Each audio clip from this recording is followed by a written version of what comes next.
민당 전 원내대표죠. 박찬대 의원 모셨습니다. 안녕하십니까? 네, 안녕하세요. 저희가 원내대표 되시니까 발을 뚝 끊으셔가지고 예. 저희 실력 뽀록 날까봐 한 1년을 못 뵀네. 예. 1년 동안 못 뵌 것 같습니다. 자, 근데 제가 그 정청래 의원한테 반복적으로 들은 이야기가 민주당 역사상 가장 잘한 원내대표는 박찬대다. 민주당 역사상 가장 잘한 법사위원장도 정청래입니다. 제가 세웠습니다. 그 얘기 여러 번 들었고 다른 분들한테도 원내대표 참 잘한다는 얘기 많이 들었고 제가 보기에도 그랬어요. 야, 당대표 원내대표의 콜라보가 스무스할 뿐만 아니라 역할 진짜 잘한다. 일단 고생하셨습니다. 네, 감사합니다. 예, 특히 그 절반은 내랑과 함께 했잖아요. 네. 정확하게 6개월. 그러니까 절반을 내랑과 함께 했어. 야, 한치 앞을 볼 수 없었는데 그때. 네, 그랬습니다. 예. 원내대표로서 그 개헌과 관련돼서 국회에서도 그 연설을 많이 하셨어. 네, 그죠? 그렇습니다. 예. 자, 오늘 안 그래도 이 대선 끝나자마자 모시려고 했었어요. 네. 그동안 고생하셨다고. 네, 네. 근데 그 일로 모시려고 했는데 당대표 출마 선언을 오늘 하시죠. 네, 오늘 합니다. 네. 그죠? 그래서 출마 선언을 하기 전에 네. 겸공에 나오지 않고 출마 선언을 하는 거는 안 된다 이런 생각이 들어서 뭐 다른 방송 벌써 먼저 나가셨으면서. 시간이 그렇게 돼가지고 예. 자, 아니 저하고 원내대표 끝나면 꼭 나오신다고 했는데 네, 네. 원내대표 될 때부터 그때 원내대표 때는 인터뷰 요청하면 어렵다고 하시더라고 계속. 사실 월화수목 금금금이고 또 네. 주말도 없고 또 집에도 못 가고 이런 상황인데 제가 또 우리 공장장님께서 물어보면 또 제가 또 사실대로 다 얘기하는 스타일이어서 그래서 말을 아끼려고 또 하나가 네. 실력이 또 탄로날까봐 좀 항상 긴장되더라고요. 내란 기간 동안 진짜 고생 많이 하셨어요. 네. 그거 다시 한번 감사도 드리고. 근데 이제 그런 얘기가 있었거든요. 박찬대 의원은 아마 지방선거 내년에 인천시장 출마할 거라는 얘기가 있었거든요. 네. 그런 보도가 있었는데 당대표로 선회하신 거 아닙니까? 그죠? 아니에요? 예, 저기 대선 끝날 때까지는 당대표를 생각한 적은 없었고요. 또 인천시장을 고려했던 것은 아주 예전에 사실은 일종의 소망이었다고 할까? 손을 뻗어도 잡을 수 없는 목표라고 생각을 했는데 인천에서 나고 자라다 보니까 그리고 이제 정치인이 되고 나니까 제 지역인 인천에서 시장이 돼서 해야 할 일이 있지 않겠나라고 하는 그런 기대도 있었는데 자연스러운 건데. 네, 그래서 인천시장은 특히 내란이 터지기 전에는 인천시장을 대선 1년 전에 먼저 해서 대선에 좀 도움이 되지 않을까. 그 민주당의 정치를 좀 민주당이 유능한 정치를 하는구나. 이걸 인천 시민들에게 보여줘서 대선에 영향을 좀 미치고 싶은 마음이 있었고 주변에서 인천시장을 나가는 것이 적절하다라고 하는 권유도 많이 있어서 그 부분에 대해서 거의 수용하는 자세였던 것 같아요. 원내대표 5월 3일 날 돼서 12월 3일까지 7개월 경과하는 시점에 내란이 터지지 않았습니까? 예. 그래서 실질적으로 6월 3일 대선 때까지는 계엄 해제, 그다음에 탄핵소추 의결, 그리고 파면, 그리고 그에 따른 대선 여기에만 집중하다 보니까 사실 대선 끝나고 뭐 할 거냐라고 하는 누구의 질문에도 생각한 게 없다. 이렇게 답변 드린 적이 있어요. 그러다 보니까 인천시장을 고려했던 적도 있었는데 조금 지난 일이고 그다음에 대선이 끝날 때까지는 당대표를 나가야겠다라는 생각도 사실 가져보지는 못했는데. 근데 이제 대선 끝나자마자 불과 2주밖에 안 됐는데 그 2주 사이에 그러면 나의 다음 길은 당대표다라는 이제 결심을 하신 거잖아요. 결심한 지가 진짜 급박하게 결심을 한 거죠. 대신 고민은 좀 깊었던 게 대선이 끝나고 나니까 이제 다음 전당대회가 이제 바로 예정되지 않습니까? 특히 제가 원내대표 임기를 그리고 당대표 직무대행 임기를 마치기 전부터 당대표 출마와 관련된 사실 요구들이 되게 많았어요.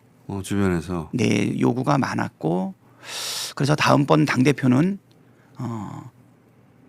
정청래 우리 아직 후보 아니죠, 그죠? 네, 예. 우리 정청래하고 지망이죠 지금은. 예, 지금은 아직 예비 후보도 아니니까 네, 그런 상황인데 누가 되든 이번에 빛의 혁명을 완수하기 위해서는 이재명 정부가 반드시 성공해야 되고 그리고 당과 그다음에 정부와 그다음에 대통령실이 원팀이 돼서 가야 된다. 그렇기 때문에 잘하게 경쟁을 해야 되고 또 주권자인 우리 당원들과 국민들이 선택할 수 있게 해줘야 되는 것 아니냐라는 측면에서 사실 요청이 굉장히 많이 들어왔어요. 그 부분 때문에 이제 고민도 좀 많았죠. 근데 이제 정청래 의원하고 친한 건 사실이시고, 예. 아, 친한 정도가 아니라 뭐 동지죠, 찐 동지죠. 그러니까요. 네. 의원 시절 속을 터놓고 얘기하는 의원들 사이에 속을 터놓고 잘 얘기 안 하는데, 예. 저는 그냥 보면 다 압니다, 속을. 제 속은 누구나 다 알기 때문에. 개인적으로도 친하시고 그리고 결도 비슷하다. 정치적 지향도 비슷하고, 그렇죠? 네. 근데 이제 제가 그 얘기를 처음에 듣고 나서 이제 그 두 분 모두에 대해 걱정을 했던 게 제가 지켜본 경선, 그러니까 수없는 경선들을 봤는데 당내 경선을 하게 되면 어쨌든 서로 경쟁하게 되니까 그 감정이 상하게 되고 그런 일이 있으니까 보통 이렇게 결도 갖고 지향도 갖고 하나의 세력이면 그 내부에서 어느 정도 교통 정리를 해서 끝내버리잖아요. 그런 경우가 거의 대부분인데 두 분은 대통령하고 무척 가깝고 두 분이 이재명 대통령을 만들기 위해서 노력한 방향성도 비슷하고 결도 비슷하고 지향도 비슷하고 성격도 비슷하고 친하기도 한데 꼭 이렇게 그 교통 정리 없이 이게 부딪혀야 되나 하는 우려도 있거든요. 저도 그런 우려도 많이 들었거든요. 네, 그렇죠. 그렇죠. 그 두 분 모두 그 지점도 생각하죠, 그죠? 아, 그 점 두 분 모두에게 적용되는 이야기인데 이건. 네, 어떻게 보면 이제 당 대표를 말로 표현은 하지 않았지만 오랫동안 나는 정청래 우리 의원께서 준비했다고 생각이 되어요. 네. 그리고 박찬대가 당 대표 선거에 뛰어들 거라는 생각은 아마 최근 전까지는 안 하셨던 것 생각하지는 같아요, 못하셨던 보니까. 거로 네. 알고 있고요. 그러니까 저도 고민이 있다라고 했던 게 이제 원내대표, 당대표 직무대행 퇴임 기자회견 때 얘기를 했거든요. 주변에 권유가 많은 것도 사실이고 그리고 또 고민하고 있는 것도 사실이다. 그렇게 해서 제가 6월 13일 날 퇴임을 했고 오늘까지 아직 열흘이 채 지나지 않았는데 그 이전 그러니까 6월 3일부터 지금까지를 계속 당대표 출마랑 관련된 부분을 고민을 좀 했었어요. 정청래 그 의원이 관두거나 박찬대 의원이 관두거나 그럴 가능성은 지금 없는 거죠.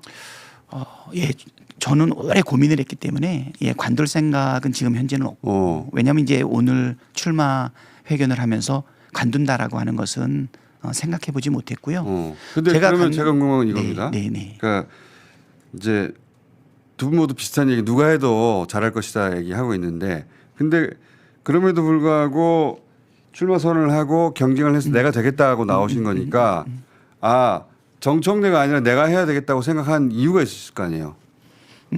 정청래가 하더라도 잘하겠지만 네. 나는 이런 점에서 정청래와 다르게 이렇게 할 거기 때문에 내가 꼭 해야 되겠구나 하게 그런 결심하게 된 동기가 있을 거 아닙니까, 그죠? 제 동기가 있죠. 그걸 설명해 주십시오. 네, 일단은 정청래하고 저의 강점은 좀 약간 다릅니다. 정청래는 우리 축구 경기에서 보게 되면 기회가 오면 반드시 골을 넣는 스타 플레이어, 골게터의 역할을 충분히 해왔다고 생각이 되고요. 저 같은 경우에는 같이 뛰면서 플레잉 코치 역할을 좀 하지 않았나. 그러니까 제가 원내대표가 되고 나서 원구성을 하고 법사위원장, 과방위원장, 예결위원장을 정말 깊이 있게 고민을 해서 남들이 생각하지 못했던 사람들을 했거든요. 법사위원장의 정청래. 과방위원장을 1년 하고 나서 다음 위원장을 1년 하려고 했을 때 사실 의총에서 사실은 반대 의견이 있어가지고 정청래 의견이 통 크게 양보해가지고 거부를 했거든요. 그런데 이 법사위원장 정청래가 잘해낼 수 있을까? 어떻게 되면 이 의원들 사이에 갈등을 일으키는 독이 되지 않을까, 약이 되지 않을까 했는데 그 의사결정을 한 결과 지내놓고 보니까 아까 제가 말씀드린 것처럼 역대 최고의 법사위원장 아니었습니까? 내가 볼 때는 독이 아니라 약보다 더 좋은 보약이 됐던 것 같아요.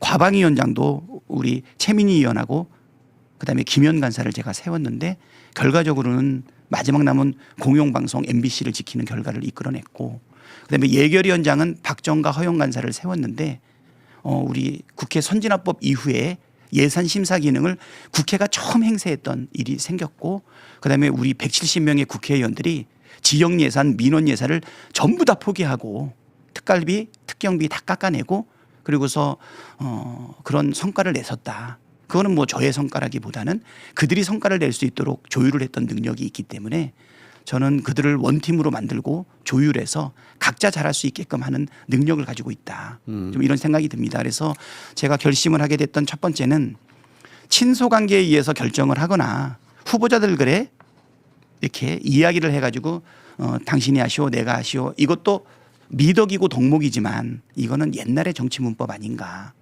지금은 정치를 정치인이 하는 게 아니라 주권자 국민이 하는 것이다.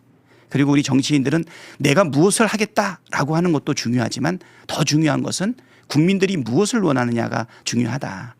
제가 아마 고민이 여러 가지가 있었는데요. 첫 번째는 권리당원 120만 명, 전체 당원이 500만 명이나 되는 이 거대 정당 제1당이 아니라 집권여당인 민주당의 당대표가 될 수 있느냐. 자격 문제 때문에 좀 고민을 했고요. 또 자격이 된다 하더라도 잘 해낼 수 있을 것이냐도 고민을 했는데 세 번째 고민은 사실은 당원들 사이에 이거로 인해서 갈등이 벌어질 거냐. 근데 그거는 그렇게 중요하지 않다고 생각되고요.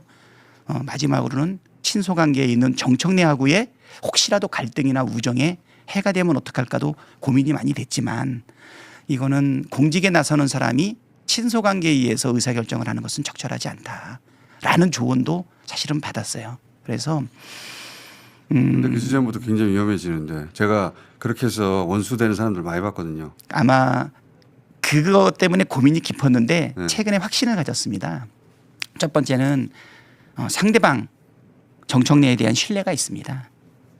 우리가 이것을 놓고 잘하기 경쟁을 한 결과 서로에게 상처 주지 않고 자기의 장점 잘할 수 있는 부분을 최대한 부각할 수 있다. 나는 그렇게 할 각오가 되어 있거든요.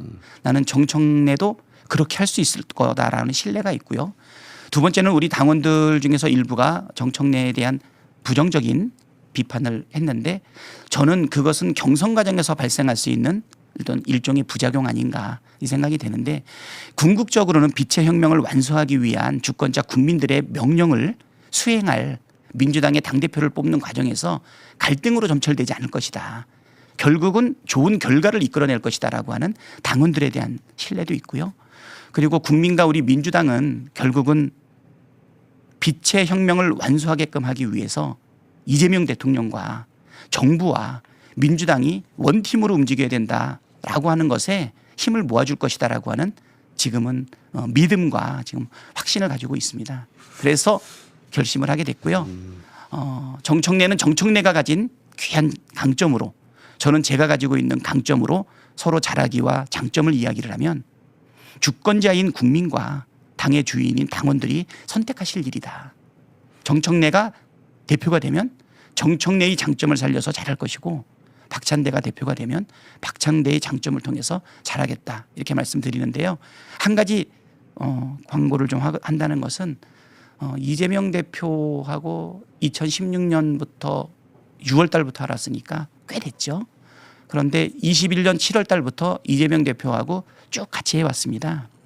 21년 7월 1일에 캠프의 수석 대변인으로 그리고 낙선하고 난 이후에 인천에서 재기할 때는 그때는 비서실장으로 그리고 이분이 다시 22년도에 당대표를 나올 때는 그때는 이제 최고위원으로 그리고 다시 2기 당대표가 나올 때는 원내대표로 그러면서 두 번의 당대표 직무대행을 했었고 그리고 5월 3일 날 원내대표가 돼서 12월 3일 날 계엄이 터졌을 때 예상하지 못했던 부분이지만 이재명 대표 그다음에 우리 정청래 저 셋 다 수거 대상 아니었습니까?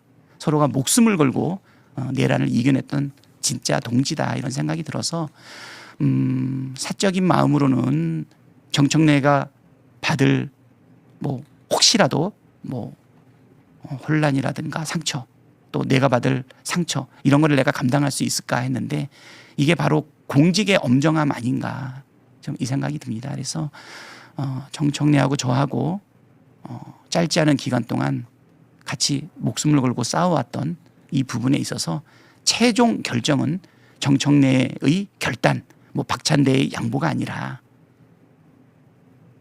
주권자가 해야 된다. 정청래 의원이 어느 정도 자신이 사퇴한다고 할 수도 있겠죠. 아니요, 그거는 바람직하지 않다고 생각합니다. 둘 다 네. 사퇴는 그러니까 만약에 혹시 모든 그 뭐랄까요 서로 지금 바라고 그리고 많은 분들이 기대하듯이 페어플레이해서 기분 좋게 선거가 끝나면 참 좋겠고 저도 그렇게 기대하고 바라긴 한데 그렇게 내버려 두지 않는 그 힘들이 있거든요. 정치가 그렇게 웃음꽃이 만발하고 당내 경선이라고 그런 적은 단 한 번도 없거든요. 제가 기억하기로는 민주당 역사상 아니 다른 나라 어느 나라의 경선도 그렇게 웃으며 끝나지는 않으니까 위대한 국민, 예. 자랑스러운 당원과 함께하는 경선이기 때문에 한번 희망을 가져보면 어떨까 싶습니다. 저는 이 세상에서 그래도 희망이 있고 기적이 있는 영역이 남들이 다 욕하는 정치에는 있다라는 생각이 듭니다. 이번에 우리가 계엄이 터졌을 때 이 완벽한 뭐 국방부 장관, 그다음에 특수부대, 그다음에 정보사까지, 그다음에 모두가 다 달라붙어서 매달렸던 이 계엄을 우리 국민들의 그 힘으로 우리 국회의원들이 목숨을 아끼지 않고 목숨을 던져서 국회로 다 들어가서 이거를 풀어나간다는 걸 누가 상상이나 했겠습니까? 그러니까 저는 원내대표 내려놓으면서 소회를 물어봤을 때 첫 번째 소회가 그거예요. 살아서 임기를 맞춰가지고 너무 기쁘다. 국민들 덕분이고 하느님 덕분이다. 이렇게 말씀을 드렸는데요. 저는 우리 대한민국이 전 세계에 유례가 없는 민주주의의 길을 보여주고 있다고 생각을 해요. 저는 뭐 저도 그렇게 생각합니다. 정치에 대해서 아직도 잘 모르겠지만 이렇게 500만 명의 당원을 가지고 있는 정당이 민주국가에서 존재하는가. 250만 명의 권리당원 그리고 저번에 통계로는 114만 명이 투표를 할 수 있는 그 자격을 보유하고 있는 권리당원을 가지고 있는 당이 있는가. 노무현 대통령이 돌아가시면서 그 전에 말했던 깨어있는 시민의 조직된 힘 민주주의의 최후의 보루라고 그래서 제가 막 시민단체를 찾아다닌 적이 있는데 어느 순간 발견했습니다. 그 파랑새는 민주당의 처마 밑에 있다는 것을. 그 민주당의 우리 권리당원들이 깨어있는 시민의 조직된 힘이다. 이렇게 생각이 되어서요. 어쩌면 아까 우리 공장장님이 정말 정치권을 오랫동안 지켜보면서 많은 식견과 경험이 있지만 어쩌면 그거를 뛰어넘는 새로운 기적이 이번 전당대회를 통해서 나올 수 있고 저도 그러길 바랍니다. 저도 그러길 바라고 축제가 됐으면 좋겠습니다. 당연히 네. 저도 그러길 바라고 더군다나 지금 이재명 정부 탄생 직후니까 더더군다나 축제가 되길 바라고 그렇게 될 가능성도 있죠. 저는 이제 우려를 하자면 근데 세상이 다 뜻대로만 되지 않으니까 한 가지 더 말씀드리면 갈등이 없었던 전당대회는 없었다. 그것도 사실은 지금의 경험으로는 맞는 말인데 단독 후보였던 전당대회는 나는 더 없었던 것 같거든요. 그렇죠. 근데 네, 이재명 생각해 보시면 이재명 대통령이 그 도지사 경기도지사 도전할 때 그러니까 그 전에 경선이 있었죠. 문재인 후보와의 경선이 있었죠. 그리고 그때 대결로 만들어진 상처와 갈등 가지고 이재명 경기도지사 도전할 때 그때를 기억해 보시면 아 이재명 경기도지사는 여기서 정치가 끝나겠구나 할 정도의 어마어마한 갈등이 그 안에서 만들어졌어요. 기억해 보시면 그거 극복하는 거 정말로 힘들었는데 나는 이재명이라서 극복했다고 생각하거든요. 웬만하면 다 죽었어요. 그렇죠. 그죠? 그렇죠. 근데 그런 갈등을 잉태하는 순간이 언제냐면은 같은 당 내에서 싸울 때 경선을 통해서 그때 만들어낸 씨앗을 가지고 키워서 어떤 정치를 죽이기도 하고 살리기도 하거든요. 근데 이재명 대통령 그때 죽었어야 마땅할 정도로 엄청난 그때 증폭된 그때 잉태된 씨앗을 가지고 엄청나게 증폭시켜서 이제 죽이려고 했는데 못 죽였죠. 네. 어느 누구도. 네. 그거는 이재명 대통령이 각별해서 살아난 것이지 웬만하면 다 죽어요. 그래서 저는 이 혹시 경선이 그런 씨앗을 잉태하는 경선이 될까봐 미리 우려하는 것이고 그렇게 되길 바라는 건 당연히 아닙니다. 그렇죠. 네. 당연히 아닌데 그렇게 되었던 적이 너무 많으니까. 한 가지 말씀드리면 네. 이재명 대표는 우리 이재명 대통령은 그거를 견뎌내서 대통령이 되셨잖아요. 많은 분들이 저한테 물어요. 지난 4년 동안 곁에서 지켜봤던 이재명 대표의 가장 큰 장점이 뭐냐. 많은 사람들은 이재명 대통령의 그 사실은 지적 능력이나 또는 말하는 능력을 얘기를 많이 하는데 저는 인내하고 듣는 능력이라고 보거든요. 정말 지루할 정도로 반복적인 최고위원회의 그 무한정 토론하는 그 시간을 이재명 대표는 다 참아내고 듣더라고요. 그러니까 사람들은 겉으로 볼 때는 이재명이 말 잘한다. 라는데 네. 내가 볼 때는 진짜 잘 들어요. 그리고 또 하나가 뭐냐면 이재명이 뭐를 잘해가지고 국민들이 선택했다기보다는 그 고난을 이겨내는 과정 속을 보면서 거기서 큰 동정심과 동질감 그리고 우리를 대신해서 받는 시련을 이겨낸 사람에 대한 지지 아니었나 이 생각이 들고요. 저는 그래서 이재명은 살아남았고 그리고 이재명을 그렇게 공격했던 특정 세력들은 다 속간해지지 않았나. 그러니까 결국은 유일한 사례예요. 그게. 네. 앞으로는 우리나라에 그런 사례가 많아야 되겠다. 저는 정청래 의원한테도 최근에 이제 이런 얘기를 하고 있는데 정청래 의원도 다시 모시고 이제 두 분 다 같이 모셔가지고 이 얘기를 또 한번 해야 할 때도 오지 않을까 싶은데. 예.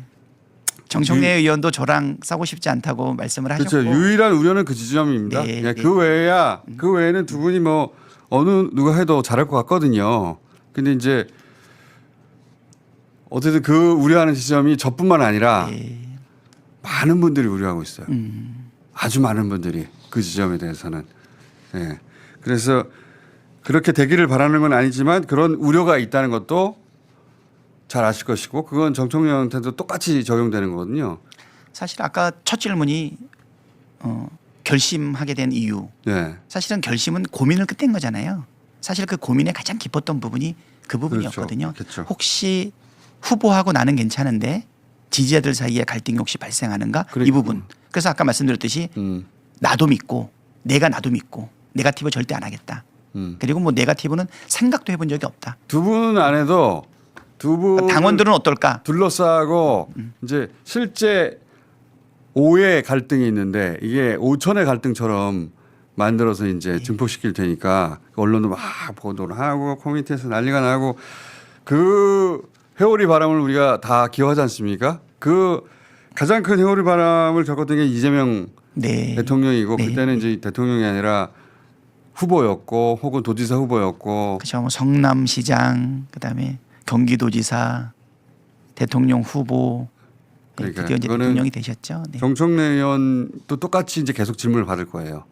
이제는 이제 두 분이 딱 둘 다 출마 선언을 사실상 하신 거기 때문에 곧 하실 거니까 똑같이 정청래 의원도 이제 똑같은 질문을 계속 받겠죠. 저는 똑같이 할 대원칙은 그거라고 봅니다. 뭐냐면 정치는 정치인이 하는 것 같지만 국민이 한다. 그것처럼 공직자가 뭐를 하는 것, 그다음에 결심하는 것 이 부분의 시작은 응답에서 시작되는 시대가 왔다. 귀에 안 들리거든요. 특정 정치인을 지지하는 순간 내가 마음을 정하면 소수지만 귀에 안 들려요. 그러면 정반대 말을 해도 자기들 마음대로 해석해서 막 퍼뜨리고 이 사람 봐라부터 시작해가지고 거기에 이제 이 세력도 끼어들고 막 분탕질이 쳐지면서 기분이 나빠지고 저는 정청래 그 우리 의원께서 뭐 저보다 먼저 사실은 막 공격을 받는 이유는 저보다 정치적 영향력이 더 크기 때문에 그거는 곧 돌아옵니다. 박찬대 의원님에게도. 저는 뭐 아직 정치적 영향력이 아직 그거는 정청래 의원을 공격하는 것도 정청래 의원이 싫어서도 있지만 정청래 의원을 공격을 준비해온 사람들도 있거든요. 바깥에. 그래서 그 커뮤니티를 갈라치고 지지자들을 갈라치고 또는 세대를 갈라치고 이 이제 공격들이 막 그 패턴 기술자들이 막 투입될 텐데 그걸 다 뚫고 두 분이 그건 정청래 의원도 마찬가지입니다. 우정도 지키고 정치도 지키고 지지자들도 지키고 그래서 모두가 행복한 결론이 날 것인가 그거를 이제 이런 경험을 많이 해본 사람들이 우려하는 거죠. 정청래 의원이나 그 박찬대 의원 개인을 의심하는 게 아니고 자 네. 여기까지 해놓고 예. 두 분을 같이 모시고 얘기 한번 해야 될 것 같아요. 두 분이 같은 자리에 나올 수도 있습니까? 그렇지 않아도